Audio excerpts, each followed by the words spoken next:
Thank you so much. Thank you everybody for being here. It's wonderful to see so many faces from the Sandoval community. I feel every season you have to attend one of these if you live here in Southwest Florida, especially when you live in an evacuation zone, right? It's always good to refresh your memory of things. It's always good to make sure you have all of your supplies restocked. It's basically a guarantee every single season that we will at least go into a tropical storm warning. We know at some point, last year, remember Idalia, we still had those tropical storm conditions. So no matter what the season brings, you're almost guaranteed at some point to at least have some gusty winds. So it's always good to remind yourself, okay, when do I put up my shutters? When do I need to leave, etc. So this talk is not meant to scare you at all. It's meant to inform you. We'll do a lot of questions as well at the end. So we're going to talk a little bit about the forecast and also talk about some Lee County specific things that we have here. Some wonderful facilities and ways to make sure that those who maybe have mobility issues, you don't have transportation, if you're medically dependent, maybe you take care of loved ones who are, friends, you can make sure that they get that assistance necessary. So we'll talk a little bit about one reason why a lot of folks didn't evacuate during Ian. For us, thankfully, we're a little bit more elevated. We're a little farther inland, so we didn't have that storm surge, but not far away we did. So we need to talk about that and make sure that our friends who are a little close to the water, that we can help them get out if they need to. We are just as responsible for our neighbors and loved ones as we are for ourselves at this point. We just have to watch out for each other. Okay, so if you don't know who I am, I'm meteorologist Katie Walls. Let's see, I have 2 degrees in meteorology. My undergrad's from Florida State. My master's is from Penn State. I have been in television now 15 years. I just celebrated my 15-year anniversary in May. That's crazy. Yeah, wow, it's like right here. Started off in Southern Illinois, spent 3 years at Wink, 6 years in Atlanta, in Charlotte for a minute, and then these jobs opened up back down here. My husband and I love Southwest Florida. We've been trying to get back. So we have now officially been here for 2 years. We're so glad to be back in Southwest Florida. I've spent more time here than I have, total in Florida than I have anywhere else. All right, let's talk about the season. I always like to show this. We all like to pretend it can't happen, right?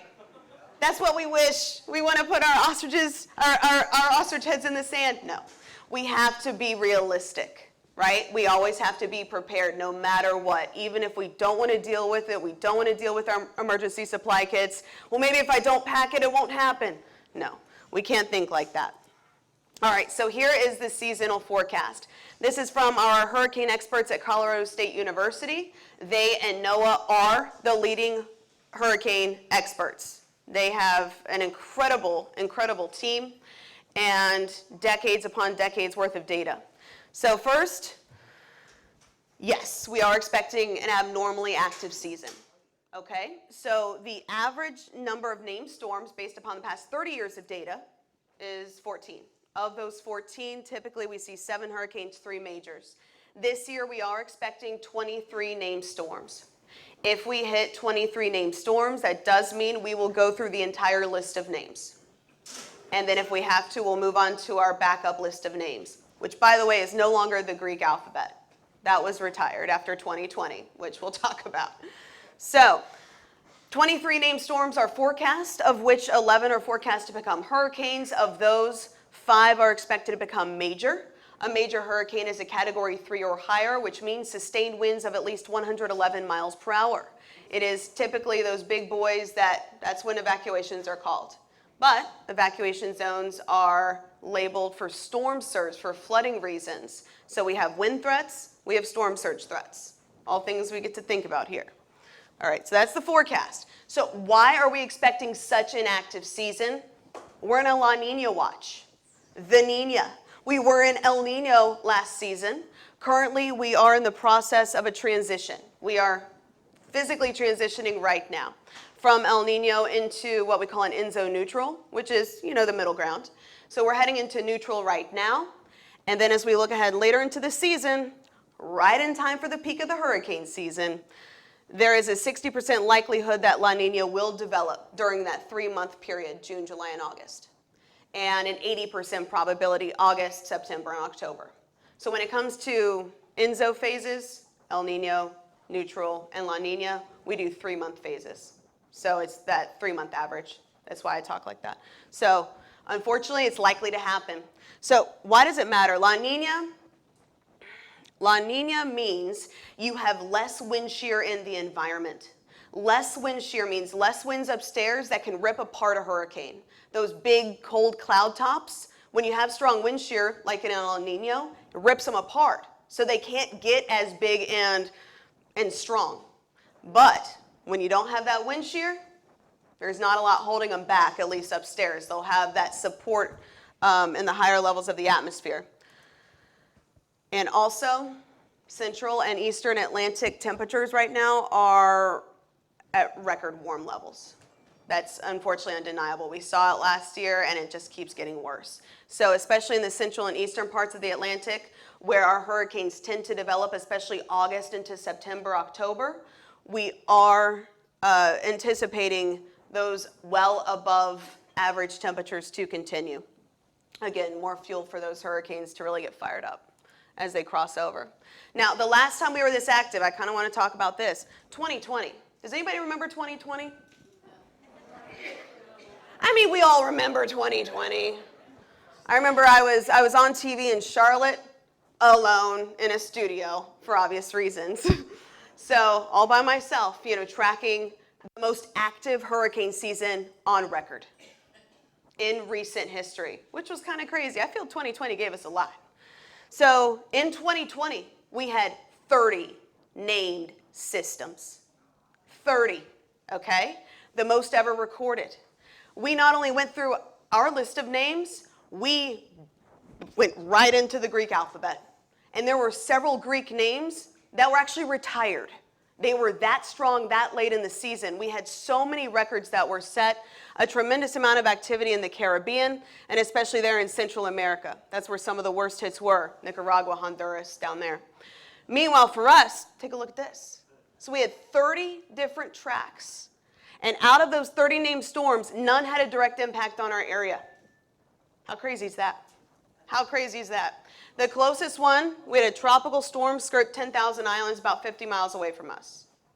And then you had, this was Isaias. Remember, it made landfall Outer Banks of North Carolina because I was covering it.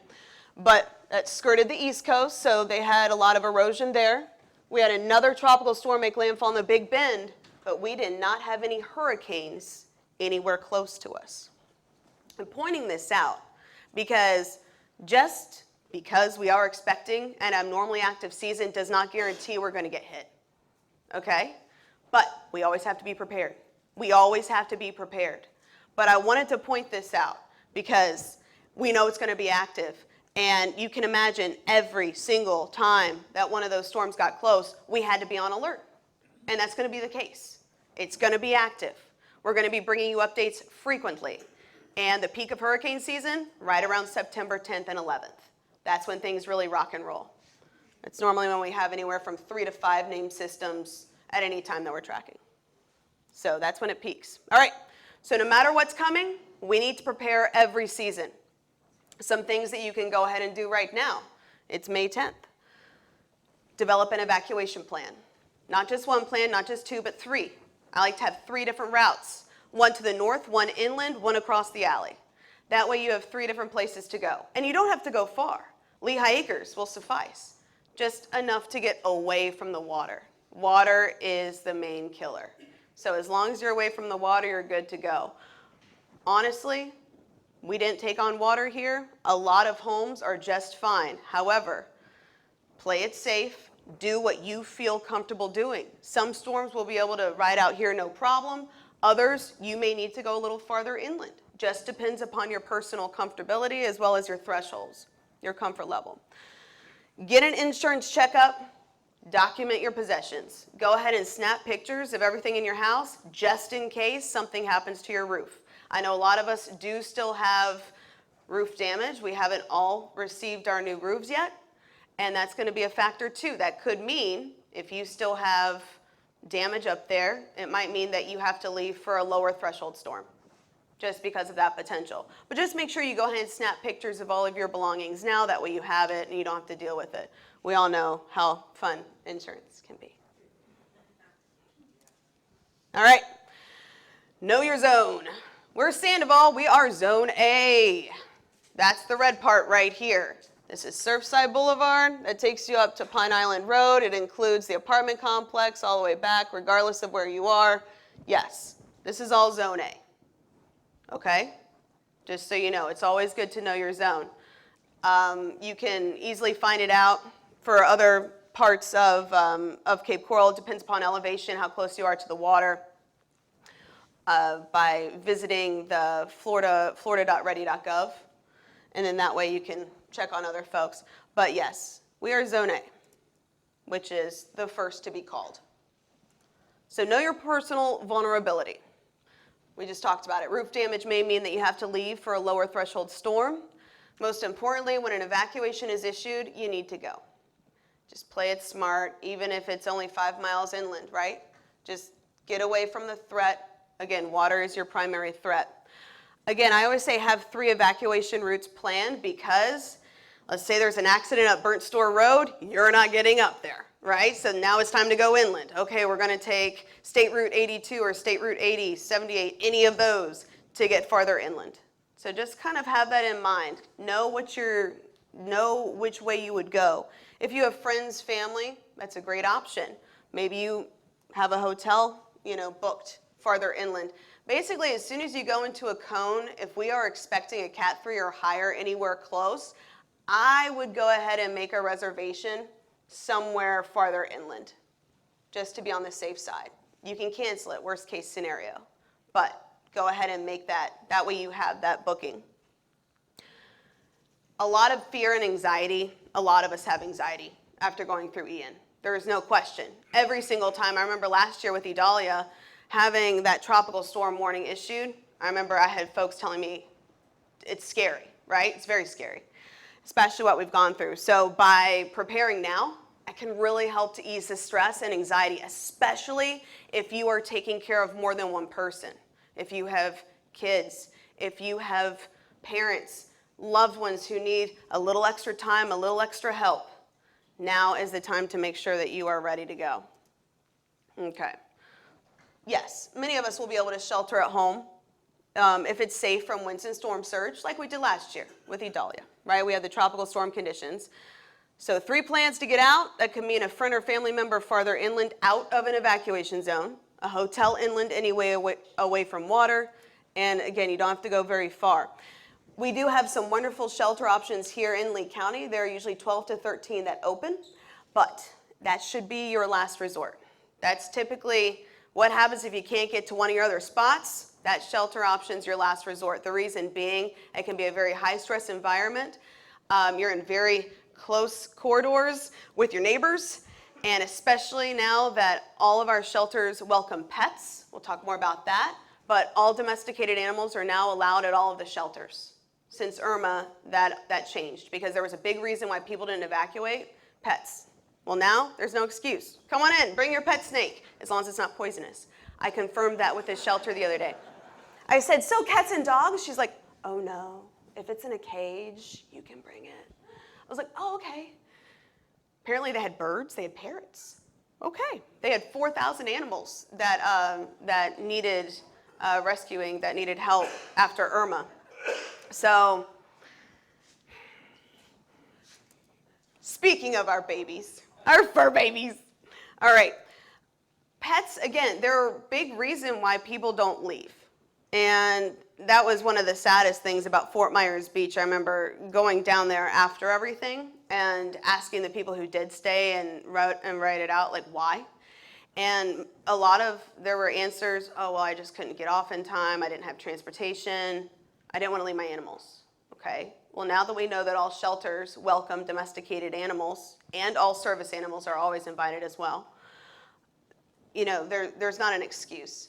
And also when it comes to transportation, we have transportation services that Lee County offers for free. You just have to register, and I'm going to show you that here in just a minute. So those are 2 of the main reasons why people didn't leave in Ian. And we just want to make sure that you have all the information necessary. So that's not the case. All right, so I always say three plans for us, 3 plans for your pets, right? Have a boarding facility, a veterinarian farther inland. Call ahead. I usually like to start making my plans now. Hey, are you planning to be open during tropical storms, et cetera? Because I'm at work. I'm at work for days. So I need to make sure my cats are taken care of. If that means they go to a boarding facility or they go to a friend's house, want to make sure they're ready. Your worst case scenario is taking them to a shelter. Again, all Lee County shelters are pet friendly. That's also the case in Sarasota County, but I believe Collier County, they only have 2 pet friendly shelters. It really varies upon location. That's why I wanted to make sure this was Lee County specific. Okay. When a storm threatens, when we go into that cone obviously means we're going to be extremely vigilant. We get updates on the forecast cone every 6 hours, and then intermediate advisories every 3 hours, and then when it's affecting land, every hour. So just constantly stay vigilant. You have apps, you have multiple ways to get that updated cone information. It's one of those things where you need to watch it constantly, because environmental conditions can change, intensities can change. We're seeing a lot of rapid intensification now with these systems, especially as they hit these very warm pockets of water, right? We saw it with Charlie, saw it with Michael, saw it with Idalia. So you get the point. When you have rapid intensification, which means you drop 24 millibars in 24 hours, you go from a tropical storm to a Cat 4, that is what we call rapid intensification. It can and does happen.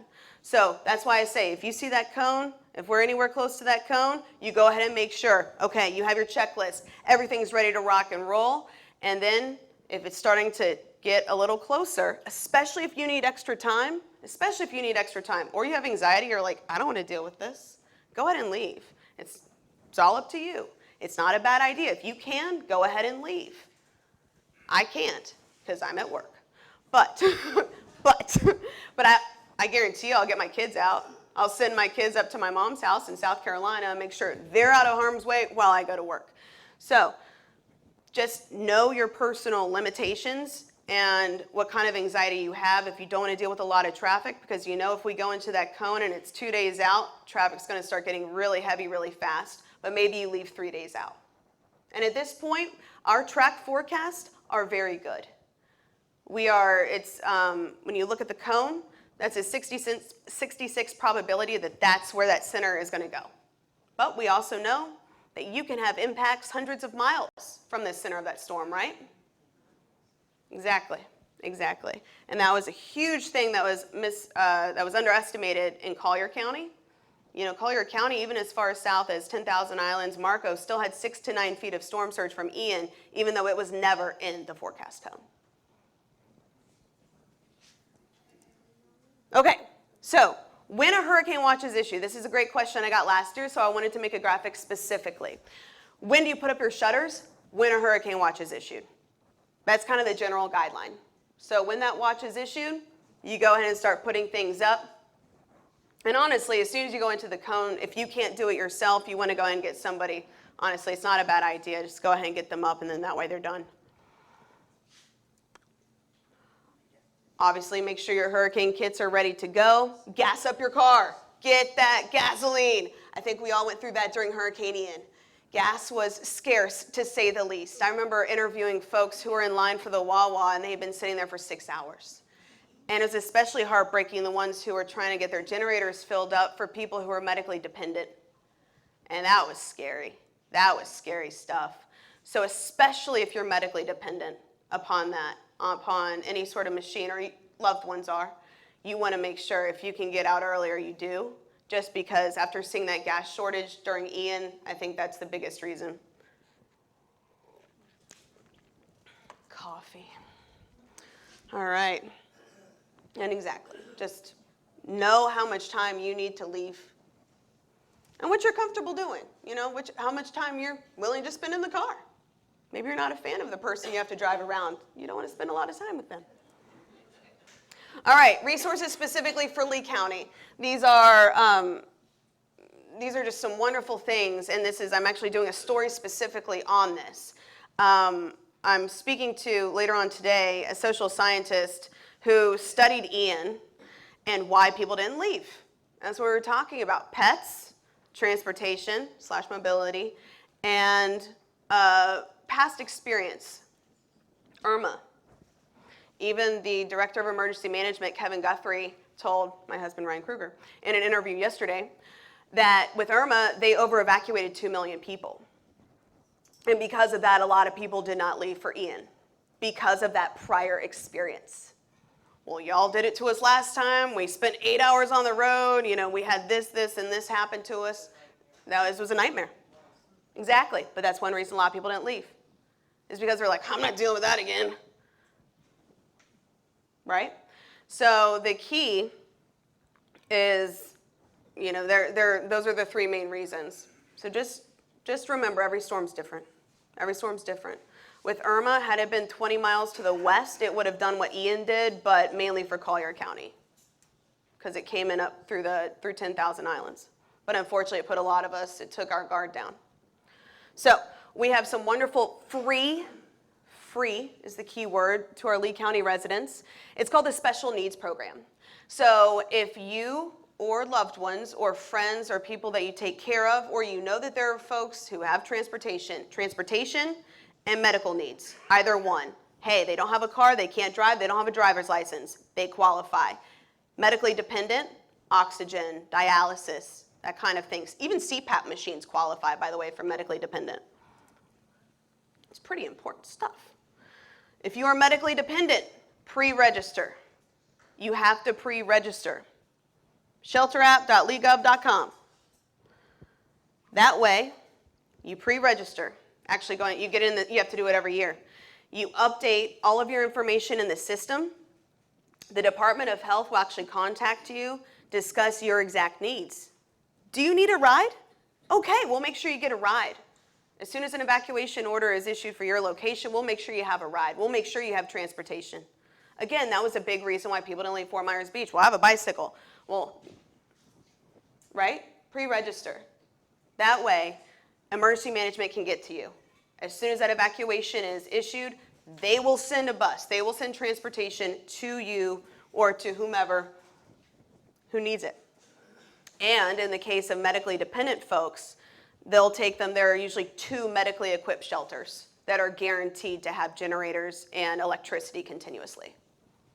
So that's where those folks will go. The reason why you have to pre-register, as soon as we enter a 5-day forecast cone, they're no longer accepting applications because they have to start implementing their plan. So that's why you want to go ahead and get your name in the system now. Or if you take care of folks, now's the time to do it. There's also a phone number.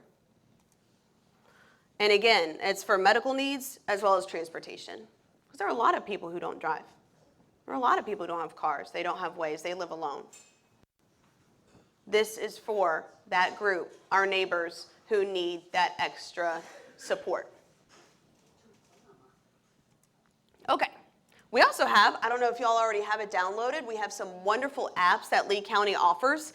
One is called the Alert Lee system, and it's used whenever an emergency arises. Now, this could be an active shooter situation, this could be evacuation orders, it could be tornado warnings, it could cover the gamut, right? If there's any sort of threat, you can sign up for Alert Lee. You sign up for these alerts at alertlee.com. Get alerts directly to your phone, to your email, however you like your alerts. So that's a great thing to always have. That way you have a direct connection. It's specifically to our EOC, directly to Lee County Emergency Operations. There's also another app that they just started, and this is available for iPhones and Androids. You can get it in the App Store. It's called Lee Prepares. And similarly, this assists individuals and families in preparing and recovering from all types of disasters. So for example, remember after Ian, we didn't have ice, we didn't have gas, we didn't have food. And so that app, provided you had a connection, that app, I was lucky, I had Starlink, you know, we had our Starlink satellites that came in from Indianapolis, they drove down, I kid you not. But that was a great way to know, oh sweet, they're doing an ice distribution. That was actually how I was able to disseminate a lot of information on television and streaming on YouTube, because we stay continuously streaming on YouTube. So that's how a lot of folks were able to see us still. But that's how we were able to tell people about ice distribution, food distribution centers. Remember the spot that opened up right outside the gate in the park area? We were able to let people know about that because of these alerts. So this is a great thing to have. At the very least, you can help your neighbors out. Okay, so that's all about Lee County. Really quickly, just to refresh your memory, the main killer of any landfalling tropical system is storm surge. It accounted for more than half of the fatalities during Hurricane Ian. Here in Lee County, 72 people lost their lives, and more than half of them were because of storm surge.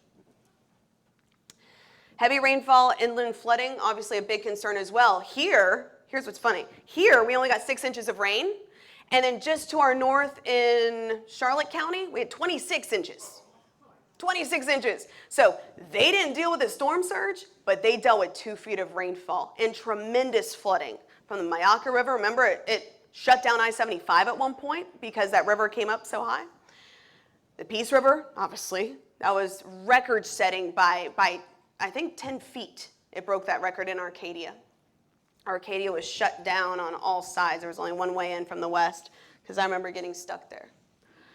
But it was because of that tremendous rainfall that occurred away from the center track, but that much rain. So at least we didn't have that on top of everything else. But you get my point. You might have storm surge, but you might also get flooded from fresh water from rainfall. Obviously, wind damage, we know all about that. My anemometer with Hurricane Ian went out at 140 miles per hour. That's when it went out. Obviously, we have much higher estimates from satellites, but that's when the anemometer actually died. And that's what I used in my argument against insurance when they didn't want to give me a new roof. I won. And by the way, I'm happy to help anybody else win. If you need any data to fight it, I got you. All right. Also, tornadoes, right? We tend to see those little tiny spin-ups, tend to be small, normally are small. It was the day before those outer rain bands from Ian produced the tornadoes actually on the East Coast. So even Fort Lauderdale, Miami, we're still dealing with that from the outer rain bands. You tend to see most of your spin-up tornadoes in those outer rain bands, and then sometimes in and around the eye wall, you see the little swirlies, just a lot of turbulent eddies that are powerful enough to actually create a touchdown. Normally they last maybe 30 seconds to 3 minutes, but it's still part of it. We always say hide from wind, run from water. So if you are in any way, shape, or form threatened by water, whether it's freshwater flooding or storm surge, you get away, and you get away beforehand. Don't try to hide from water, it doesn't work out. But you can hide from wind. And that's one reason why those alerts went off when they did, for people to get into the center part of your house, just because those winds were so strong. Get away from windows, anything that could bust out. So we always say interior room, your safe space, like what you would do for a tornado. Interior bathroom, for example. One thing we talked about last year, because I was seeing a lot of this online and it was infuriating. Please make sure you follow actual meteorologists. People with actual degrees. There are a lot of weather lovers out there, and I love that. It's great to love the weather. The problem is that when they get followers and they pretend to be degreed meteorologists with decades of experience, no, just because you love the weather doesn't mean you understand dynamics and you went through all the cloud physics classes to understand why we have what we have, right? It's nice to know what's going on upstairs and why it's happening. It's extremely important. These were actual screenshots from when so FGCU is our backup location. That's where FOX4 was evacuated to during Hurricane Ian. And those are shots. I mean, it looks like we're at a College Station because we were. But thank God for that. We were able to stay on streaming the whole time.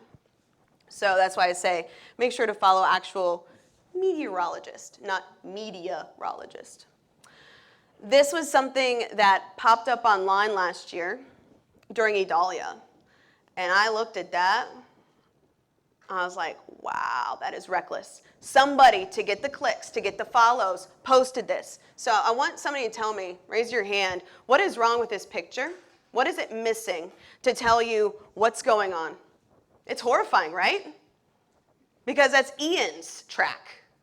That was its forecast cone. But people started recirculating it last year to get those clicks. Ways that you can tell it's not legit.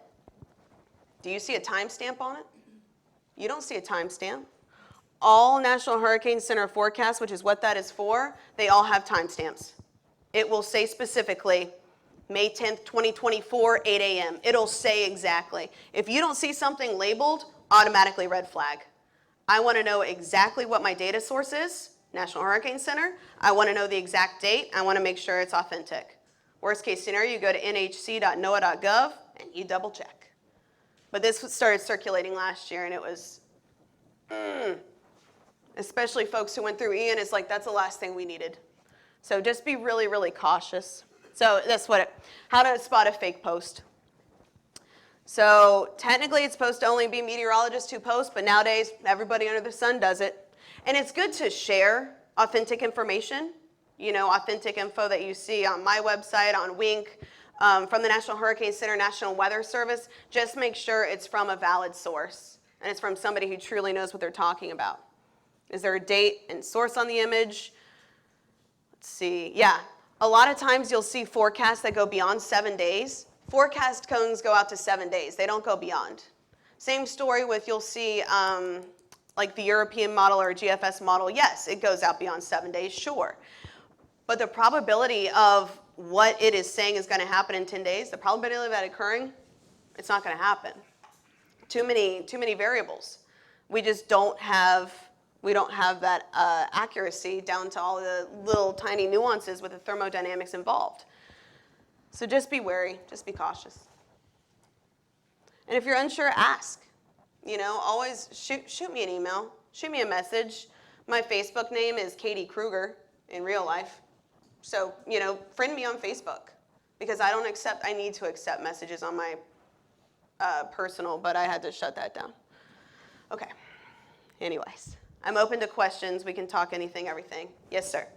Of the projected storms for this year, do the Colorado folks try to differentiate those that are more likely to go to the Gulf versus the Atlantic coast? That's an excellent question. So, as a matter of fact, there is no way to know exactly where these storms are going to strike. There are a lot of meteorologists who have theories. Unfortunately, they go on TV with these theories, but they're just that, they're theories. And the American Meteorological Society, which is who governs me, and I take my certifications very seriously, they specifically say, it is physically impossible at this time to pinpoint where this far out, before anything's even developed. Oh, the Gulf Coast's going to have 20 of them. It's just too impossible at this point. But I can tell you, we know the Gulf of Mexico is very warm. It's up to 85 already. So we all need to be on alert for sure. I'm going to be looking a lot at 2020 paths, what happened in 2020. Remember that year that we had the 30? And that's because that was very similar to this year, where they transitioned from El Nino to La Nina. Almost identical timeline. So I'm going to be following a lot of those guidelines, seeing what other storms did. So I'll look back, try to follow the paths, the origin points, etc. So we'll look a lot at origins. But that's a great question. At this time, we cannot pinpoint exactly which coast of Florida could be affected. I think we all need to be ready, because we could have a couple zigzag, just like we saw in 2020. Close, but no cigar, thank goodness. Yes, sir. So Sahara dust is not going to be a factor this year? Say it again. Sahara dust? Oh, it always is. It usually is around August to September. We'll be tracking it. That's a good thing. It helps to inhibit growth and development. We always monitor it, but unfortunately it doesn't look at it. During La Ninas, it's not as prevalent. We don't see it dampen things as well. But we always see a little bit of inhibition from it. The Saharan dust layer, also known as the SAL, hangs out up there. Great question. Thank you for asking. Yes, ma'am. I come from Massachusetts, and you were talking about the European model versus the United States Yeah. model. And I noticed even up there, they tend to follow the advice of the European model. It does better in the Northeast. Yeah. Yeah. So certain models, I look at like 25, by the way. There are about 25 different hurricane models that I use. When we start doing our ensembles, it gets even higher than that. But especially for the Northeast, the European does very well. European also does well at forecasting snow for the most part. It doesn't always do well down here. I can't use it, for example, during like our daytime driven thunderstorms or afternoon storms. I can't use the Euro. It doesn't have the resolution that I need. Our little thunderstorms are so, small and called mesoscale, even microscale, that I need a higher resolution grid. Euro is good guidance, but it's not the end all be all. But that's a great point. Yeah, Euro really came on the map with its forecasting during Sandy. For sure. But it's certainly something I look at. I look at a lot. Yes, sir. What do you think of the Hurricane Tracker app? Who owns it? Which one? It's called Hurricane Tracker. Okay. Well, let's take a look. Pause. I'll pull it up while we keep talking. Because there are a lot of great apps out there. And just depends upon who runs it. But I'm sure it's fine. If it's an official app, there we go, Hurricane Tracker. Oh yeah, no, that's great. The Hurricane Tracker app, the first thing I popped up, Hurricane Tracker is the National Hurricane Center. Is it that one? That's excellent, yes. Anything that says NOAA, anything that says National Hurricane Center, that's good. And most of these are fine. As long as you're getting all of these are fine, yeah. These are all good. It's just a matter of, it's the social media stuff. Yeah, Hurricane Tracker, I see it right there. That'd be fine. Because as long as you're getting those alerts constantly, like, oh, the 3 o'clock update is in, or whatever it is, that we're like, sweet. Doesn't matter how you get it, just make sure you're reading it and staying informed. Excellent. Yeah, at this point, any sort of good app. Yes? From your experience for this area, which of the trackers would you trust the most? Which model? Which model? Yeah. I usually use an ensemble forecast. I like ensembles. So ensembles will be, let's say, the GFS model, which is our American model. So you'll have the GFS model, you'll have its 7 governing dynamic equations, and you input different, what we call initial conditions. Different initial conditions, and there are 25 different solutions that pop out, and then you take the consensus. I like the consensus. That usually tends to be the best. The truth almost always lies somewhere in between. You know how you sometimes see the squash spider with all the models? I call it squash spider when they're all going different directions. The truth is usually somewhere in the middle. So I truly look at all of them. Yes? So there's often we talk about the hurricane season, how it's going to be more active than other seasons, stuff like that. Is there the same for the rainy season coming up? Oh yeah, that's a great question. We can talk a bit about that. So the rainy season outlook, we are currently in our transitional phase. It tends to, climatologically speaking, it runs from May 15th to October 15th. We are actually expecting, according to National Weather Service Miami, they just did a big seminar on this a couple days ago. But with La Nina, you might have noticed we've kind of been trending drier, right? Now that we're starting to transition, things have been a bit drier. We started off the year super duper wet, which was great. It prevented our fire season from starting till later, pulled us out of drought. How crazy. We got pulled out of drought during dry season? Awesome. But that was El Nino. That's El Nino here in Southwest Florida. So that was a great thing for December, January. But now that we're starting to transition, we are drying out a little bit. So we are expecting it to actually be a little drier than normal, hotter and drier than normal through about August before things ramp up. Now, one thing they did say, obviously, especially August, September, October, highly variable in rainfall, and that's because of tropical systems. If you get skirted by Idalia or some such storm, you could get anywhere from 6 to 12 inches of rainfall, just depends. So it's kind of variable then, but for the most part, with this onset, it does look like we will be a little drier than average here for the next couple of months before we see things pick up. So that's our current rainy season outlook. Yeah, thank you. With Ian coming Yeah. instead of going to Tampa, Yeah. in hindsight, are there any things the forecasting community could look at and say, we missed something? Yeah, it was only 20 miles off. When you look at, it's because the curvature of Florida. because it's not perfectly straight up like this. It was, when you look at it, it was only 20 miles difference. But it moved from Tampa down in increments. Well, the original, yeah, the point. Originally the 5-day forecast cone was right over us, right? The track, the center track, which I hate, has now been removed for a reason, by the way. You won't see the center line anymore. National Hurricane Center removed it. Wink and we removed it last year.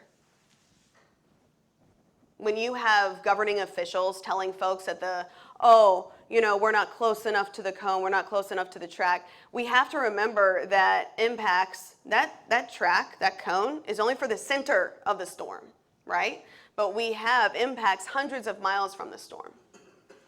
So even had it hit Tampa, which by the way would have been devastating for Pinellas County, Charlotte County would have had 10 to 15 feet.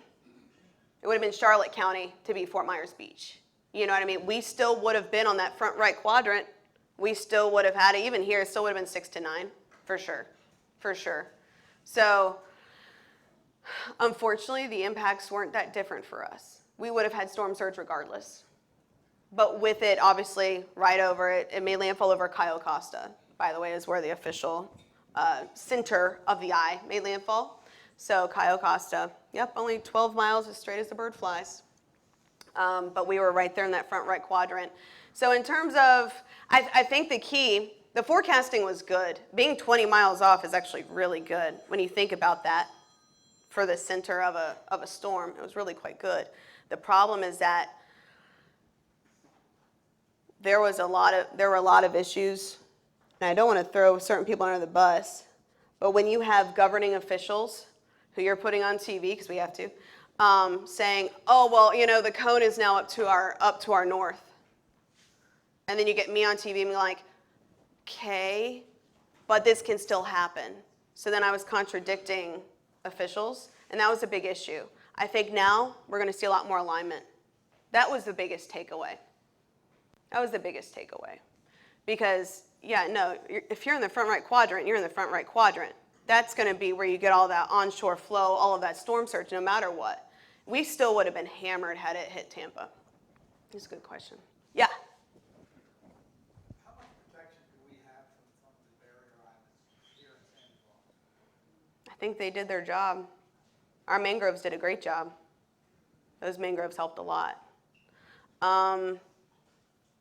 Thankfully, we didn't have much in the way of storm surge. I remember all of the photos down, especially in our lower elevation areas, down by the Frisbee Park, disc golf park, where I love to be. That area was certainly the most vulnerable, and even though that water got close, it stayed out of those homes. So that's an excellent, excellent sign. Our friends who live just to our west, not so much, but for us, we were protected by all of that for sure. Yep. Ma'am. The storm went through so slowly. Yeah, it took its time. Yeah. Mm-hmm. You all kept thinking, okay, it's No, it slowed down. It slowed down. 8 miles per hour. It slowed down to 8 miles per hour. That was one reason why everything was so catastrophic. That's quite unusual, right? It's annoying. Storms do their own thing. We have Charlie who was zipping along at like 35. Charlie flew through. Also, Charlie was a fourth, the little eye of Charlie, so small and compact compared to Ian. But yeah, Charlie was a fourth the size of Ian, and it was racing. So it was like all said and done within 6 hours. Meanwhile, for us, it was 8 hours from the first eye wall to the second eye wall, and then all the rainfall, and it was rough, yeah. It slowed down because it didn't have steering currents around 850 millibars, about 1,500 meters up, 5,000 feet-ish. So is that something you guys consider when you're talking? Oh, we did. We could see this slow down on the approach for sure. We could see this slow down on the approach. Maybe that's why it hit here instead of going up. No, it came more here because it saw the path of least resistance. Yeah, so more favorable winds, it's like, I don't want to go up there, I want to go over here. So that's how tropical systems act. They're going to take the track of least resistance. And that's exactly what happened. We had like kind of There was another frontal boundary coming in from the north, and it was just enough to steer it a bit farther toward the right earlier. But yeah, like I said, that was still only 20 miles off, which also goes to show, I mean, we have to remember the curvature of Florida. Yes, sir. Flood zones. Yes. Sandoval. Yes. I know there's people in here that are flood zone X. I don't know how that's possible.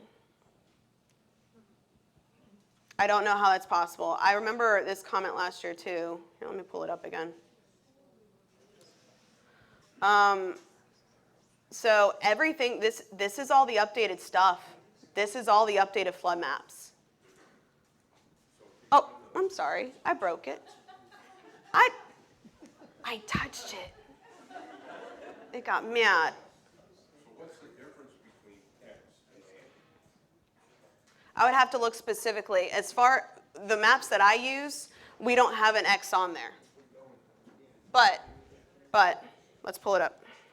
Got it now. Thanks. Just don't shake it. I won't shake it. I know that my station is in Zone D because of elevation farther inland. You know where FOX4 is, like right there at the at Nicholas and Pine Island. We're in Zone D. So as you go farther inland, you have a little bit of an elevation farther away from the water. Your zones are better. Let's see what Zone X is here. I honestly, they might have gotten rid of it in the latest update. Is that a possibility? I think so. They have official paperwork from the city of Cape Coral that says flood zone X. Is that the latest one?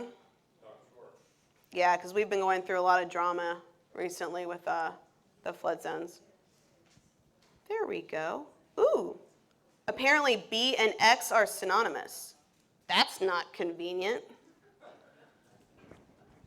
Why? Why? All right, leadgov.com. Explanation. X, also known as B. See, this is the kind of stuff that's extremely confusing to folks because the maps I use don't have an X. Because X, to me, would be like, you are super safe. I like alphabetical order. Right? But that's just an example of the... Anyway, so yes, sir. B apparently is synonymous with X. But during Ian, they did call A and B.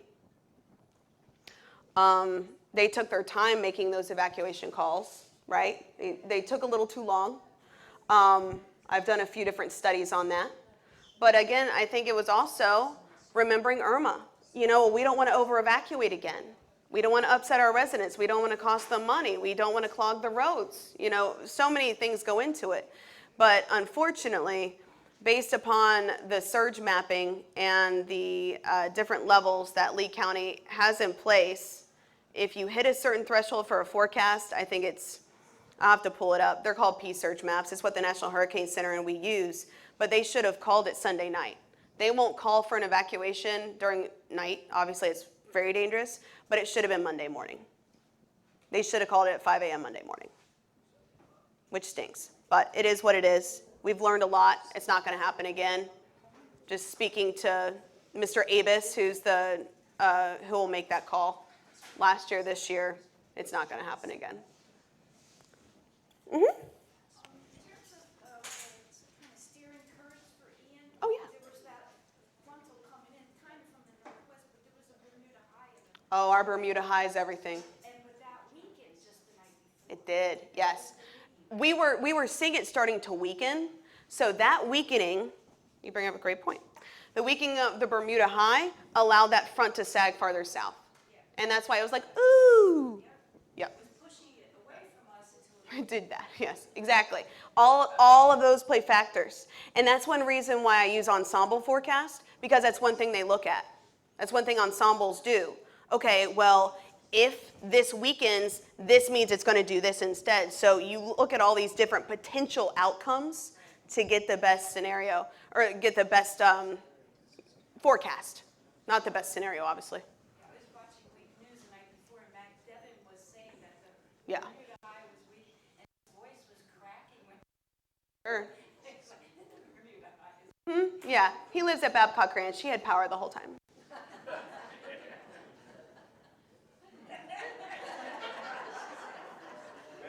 Matt Devitt. He and I are friends. That's why we can joke around. Actually, he and I are very. We text each other. We actually spent Easter together.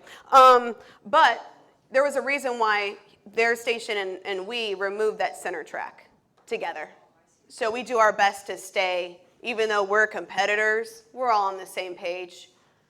Yeah, so he's somebody I can text very easily. What I was saying is that he lives at Babcock Ranch. They had power the whole time. He brought the entire weather team up there to live with him. They also got flooded. Yeah. And that was a good example of, well, I can say this because I used to work there, but that was denial. You know, it was like, oh, it can't happen here. You live on a creek beside the Caloosahatchee River. I assure you it can happen. So that's what happened there. But anyways, that's a story on that. Yes, sir. Being used to Illinois. Yes. When I saw, we see tornadoes and they go in one direction and they're gone. Yeah. You know, here I was like, in Ian, we were rooted out in the middle of our house in our closet. Good. It's like, okay, now candles and, anyway, we saw, it's like going west from east to west. It's like, what the heck is this? The storm is out there. You know, and it's like, oh yeah, the way it Yep. moves. Exactly. You know, 4 hours this way and then 4 hours that way. Yep. Trees. You know, And the thing is, too, we took both eye walls. Eye walls are where the strongest part of the winds are, the worst of the storms. The first eye wall passed over. Wasn't too bad. It was bad. It wasn't too bad for us. The second eye wall had spent more time over the Gulf of Mexico and therefore was stronger.